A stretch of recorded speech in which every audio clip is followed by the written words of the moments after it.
नमस्कार। चलिए आज बात करते हैं मुंशी प्रेमचंद की एक ऐसी कहानी की जो हम सब ने कभी ना कभी पढ़ी या सुनी जरूर होगी। दो बैलों की कथा। अब देखिए, ऊपर ऊपर से तो ये हीरा और मोती, दो बैलों की दोस्ती और वफादारी की कहानी लगती है। लेकिन अगर हम थोड़ा और गहराई में जाएं तो ये कहानी असल में गुलामी के खिलाफ आज़ादी की लड़ाई का एक जबरदस्त प्रतीक है। प्रेमचंद लिखते हैं, बहुत दिनों साथ रहते रहते दोनों में भाईचारा हो गया था। सोचिए, सिर्फ एक लाइन और प्रेमचंद ने इन दोनों दोस्तों के रिश्ते की पूरी गहराई बता दी। ये कोई मामूली रिश्ता नहीं था, ये शब्दों से परे एक खामोश समझ और आपसी सम्मान पर टिका हुआ था। तो चलिए कहानी की शुरुआत करते हैं और समझते हैं उनके इस अटूट बंधन को, जो हर मुश्किल में उनकी सबसे बड़ी ताकत बना रहा। हीरा और मोती अपने मालिक ज़ुहरी के साथ एक बहुत ही खुशहाल और कह सकते हैं सम्मानित जिंदगी जी रहे थे। उनकी दोस्ती इतनी गहरी थी कि वो एक ही नाद में खाते थे, खेत में हल जोतते वक्त हमेशा ये कोशिश करते कि ज्यादा बोझ दूसरे के कंधे पर ना आए, और तो और वो एक दूसरे के दिल की बात अपनी खामोश जबान में ही समझ लेते थे। लेकिन मजे की बात यह है कि दोनों दोस्त एक दूसरे से बिल्कुल अलग थे। एक तरफ था हीरा, जो बहुत सहनशील और धैर्य वाला था, तो दूसरी तरफ था मोती, एकदम गर्म मिजाज का, जिसे जरा भी अन्याय बर्दाश्त नहीं था। जहां हीरा चीजों को माफ करके आगे बढ़ जाता, वहीं मोती लड़ने को तैयार रहता था। और अक्सर हीरा का यही शांत स्वभाव ही मोती के गुस्से को सही रास्ता दिखाता था। और फिर अचानक एक दिन सब कुछ बदल गया। झूरी ने उन्हें अपने साले गया के साथ ससुराल भेज दिया। हीरा और मोती के लिए ये एक सदमे जैसा था। उन्हें लगा जैसे उनसे उनकी आज़ादी छीन ली गई हो। उन्हें समझ ही नहीं आ रहा था कि आखिर उनके मालिक ने उन्हें क्यों बेच दिया या दूर भेज दिया।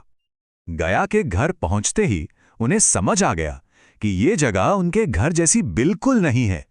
यहां उनके साथ जो कठोर और अपमान भरा बर्ताव हुआ, उसी ने उनकी पहली बगावत की नींव रखी। उन्हें खाने के लिए क्या मिला? सिर्फ सूखा भूसा। देखिए, ये सिर्फ खराब खाने की बात नहीं थी, ये एक तरह से अपमान था। ये उनके आत्मसम्मान पर हमला था। ये जताने का एक तरीका कि अब वो मालिक नहीं बल्कि गुलाम हैं। तो उन्होंने अपनी उसी खामोश जबान में एक फैसला किया। उन्होंने खाने से साफ इनकार कर दिया। ये उनकी पहली बगावत थी, एक तरह का सविनय अवज्ञा आंदोलन। ये कहने का तरीका कि हम ये गुलामी और जुल्म स्वीकार नहीं करेंगे। और उसी रात जब सब सो रहे थे, दोनों ने मिलकर जोर लगाया और अपनी रस्सियां तोड़ डालीं। वे पूरी रात भागते रहे और सुबह होते होते वापस झूरी के घर अपनी जानी पहचानी चरनी पर आ खड़े हुए। झूरी तो उन्हें देखकर खुशी से पागल हो गया, लेकिन हां, उसकी पत्नी उनके इस तरह भाग आने पर बहुत गुस्सा हुई। पर अफसोस, ये आज़ादी ज्यादा दिन टिक नहीं पाई। उन्हें फिर से गया के पास भेज दिया गया, और इस बार उनकी भागने की कोशिश एक खतरनाक सफर में बदल गई, जहां उन्हें नए दुश्मन भी मिले और कुछ ऐसे दोस्त भी जिनकी उन्होंने उम्मीद नहीं की थी। गया के घर में एक छोटी सी लड़की थी जो उनके दर्द को समझती थी, क्योंकि वो खुद अपनी सौतीली मां के जुल्म सह रही थी। वो रात में चुपके से आकर उन्हें रोटियां खिलाती थी। उस कठोर दुनिया में उसकी दयालुता उनकी आत्मा के लिए भोजन की तरह थी, एक छोटी सी उम्मीद की किरण। और फिर एक रात उस छोटी सी लड़की ने एक बहुत बड़ी हिम्मत का काम किया। उसने उनकी रस्सियां खोल दी और उनसे कहा, भाग जाओ, नहीं तो ये लोग मार डालेंगे। दया के इस एक छोटे से काम ने आज़ादी की एक बहुत बड़ी लड़ाई का रास्ता खोल दिया। भागने के बाद रास्ते में उनका सामना हुआ एक विशाल सांड से। वह सांड मानो एक निरंकुश सत्ता का प्रतीक था। अकेले तो शायद वो उसका मुकाबला नहीं कर सकते थे, लेकिन साथ मिलकर उन्होंने एक बेहतरीन रणनीति बनाई। हीरा ने सामने से उसका ध्यान भटकाया और मोती ने बगल से उस पर हमला किया। उनकी इस संगठित ताकत के आगे वो शक्तिशाली सांड भी टिक नहीं पाया। लेकिन किस्मत को शायद कुछ और ही मंजूर था। मटर के खेत में चढ़ते हुए वे पकड़े गए और उन्हें कांजी हौज यानी जानवरों की जेल में बंद कर दिया गया। ये उनके संघर्ष का सबसे मुश्किल और सबसे अंधकारमय दौर था। और ये कांजी हाउस सच में एक भयानक जगह थी, एक ऐसी जगह जहां आज़ादी की हर उम्मीद दम तोड़ देती थी। वहां दर्जनों जानवर, बकरियां, भैंसे, घोड़े, गधे कैद थे। सबके सब लाशों की तरह जमीन पर पड़े थे, जैसे उन्होंने हार मान ली हो। न खाना था, न पानी, न कोई उम्मीद।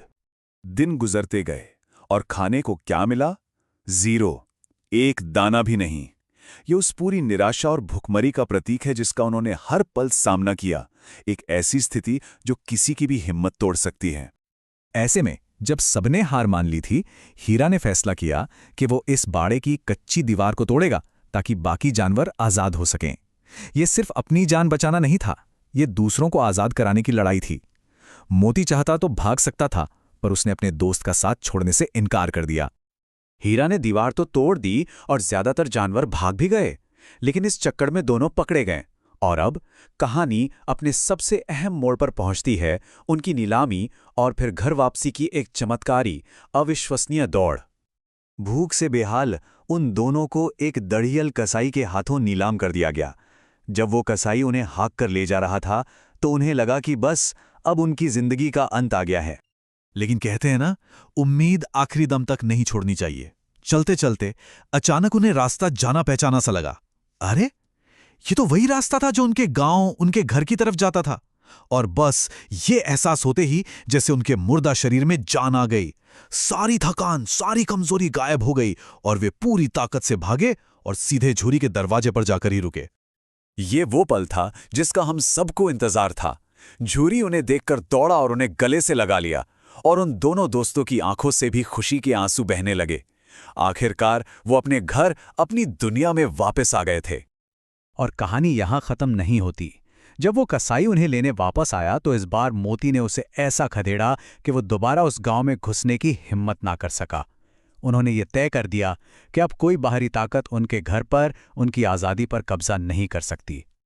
तो आखिर में ये कहानी हमें एक सवाल के साथ छोड़ जाती है कि घर क्या है? क्या ये सिर्फ एक जगह है, या फिर ये अपनेपन, प्यार और सम्मान का एहसास है? या शायद घर का असली मतलब ही आज़ादी है, अपने भाग्य का मालिक खुद होना। ये कहानी हमें बताती है कि आज़ादी की लड़ाई चाहे कितनी भी मुश्किल क्यों ना हो, सच्ची दोस्ती और अटूट हौसले से उसे हमेशा जीता जा सकता है।